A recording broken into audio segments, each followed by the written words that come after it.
file upload is next. Again, this doesn't matter. GD.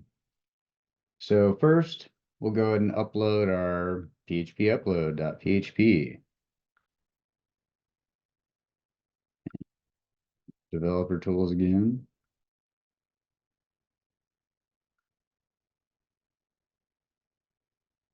And go ahead and upload. And instantly rejected. So we'll come over here. And we'll take a look at why. And yes, I did pre-test this. So, illegal meta character and value. Like mentioned before, in this case, a line feed. Now, that doesn't necessarily imply we can get away with this because ideally did block this, so good, but line feed totally could be bad. Nonetheless, we at least blocked it without signatures. So we'll come back over here and we'll go ahead and test an image.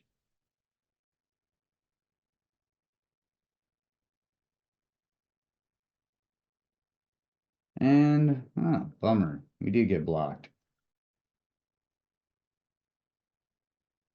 So, known multi-part. This one I tend to find pretty useless because it doesn't really define where the problem is. Kind of like you can see here. There's no information over here to tune from, so it's either on or off. And clearly an image upload, we need the ability to upload the image. So ideally we're gonna have to turn this function off. No big deal, it's part of tuning. Request length.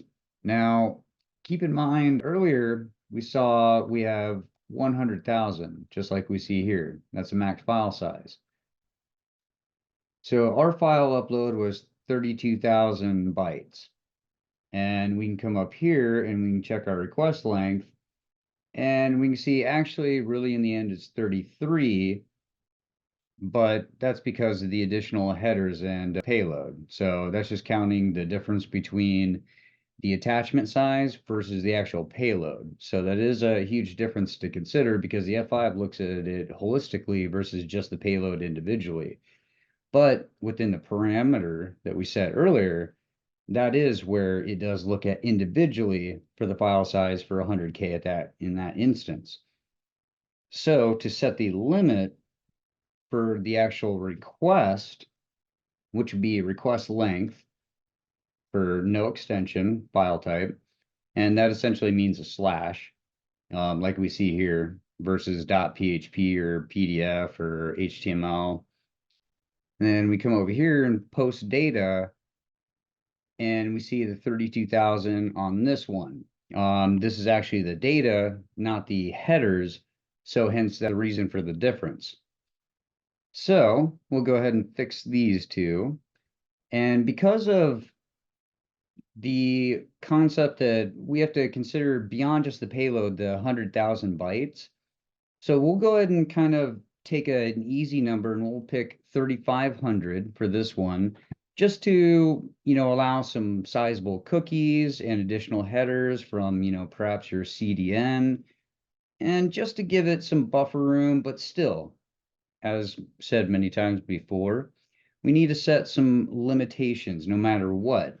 Because who knows, the application could cause buffer overflow and DDoS us, depending on the context. Just, we need to set limitations. We're security and we can do it, so why not? So first, we'll go ahead and fix this one. And that'll be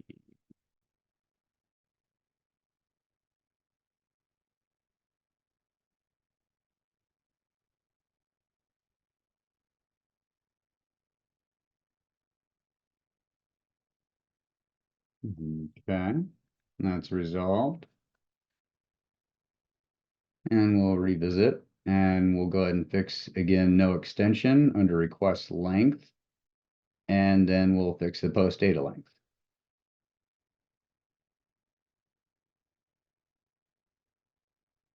F5 likes to move this one around. It's over here now for the moment. And we'll go ahead and take staging off. Request length. We'll do the 35 and we'll add 0. So because there's the limitation for the file upload size of 100,000, I'm going to go ahead and go with 350,000. And the reason why is because we have to consider the headers and the cookies, and due to CDNs and third-party plugins, etc., I found pretty much if you add about 2,500, or essentially take what you need in this case and add 2,500 in addition, and that seems to catch a lot of it, but still you have some room to grow or reduce, but it's a reasonable baseline in between 25 and 3,500. So we'll go ahead and roll with that. And for the same thing as we saw earlier, we had the post data length that we're going to match to the request length. Now, granted, there's a difference because post data is the actual data in the payload versus the header size for request length. But as we saw, there's additional information, not just the payload of the file upload. So there's, the file name and the header and kind of the footer of the form data. So for simplicity, we'll go ahead and match request length to post data length. Now you can make them separate, and there are situations where it does make sense to do so, but it's a little easier kind of off the cuff to start out this way. And then when you get to your advanced tuning over time, this is where you can tune this down, but that gets a little more deeper involved. So to kind of start out and back to the simplicity of broad of what we're trying to teach in this scenario, we're going to go ahead and mirror these two. All right. And that effectively takes care of both of those two events. Technically all three, but we only needed to make changes in 2 areas. So we'll go ahead and retest that. Come back over and apply our policy.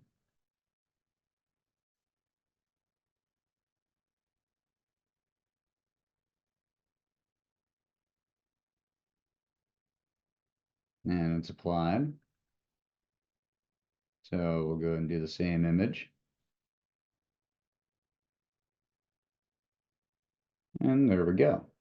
It uploaded. And now that we went ahead and uploaded the JPEG, we'll go ahead and upload the PNG and just see what happens here. Another image.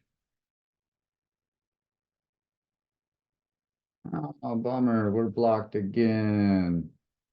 Let's go ahead and see why. And there we go. Post data length. And there we go. So, in our case, we're looking at the file size is a lot larger. So, because the actual web app does not accept more than 100,000 bytes, then in this case, we've exceeded that. So despite the fact that this was blocked and was an image, might imply that we wanted actually to allow this, but because of the limitation of the file server in itself of 100,000 bytes, then this is actually fair for us to go ahead and still further enforce this and actually consider this successful in the sense of a size limitation. Now, for the ability to capture the PHP functions, we were able to capture that with the line feed. And as we see, we still have line feed intact, but line feed was able to block the PHP attacks for the functions simply because there were multiple lines in that case. And then for images, we can see that there is actually no line feeds for the image file in the actual upload. Otherwise, it would have blocked those. So that's one way you can leverage the meta characters to actually protect file uploads and still be able to upload files. It just depends on the type of file and the streaming method or file upload method, and deeper conversations for another day. Nonetheless, some basic little functionality. Now, once we do add the signature blocking back in play, those PHP functions for PHP info and system, those would be blocked by the signatures or rules for some other WAFs. Nonetheless, we've achieved some capability, and we've got some special kind of blocking without attack signatures. And so that concludes file upload. Next, we'll go ahead and do file inclusion.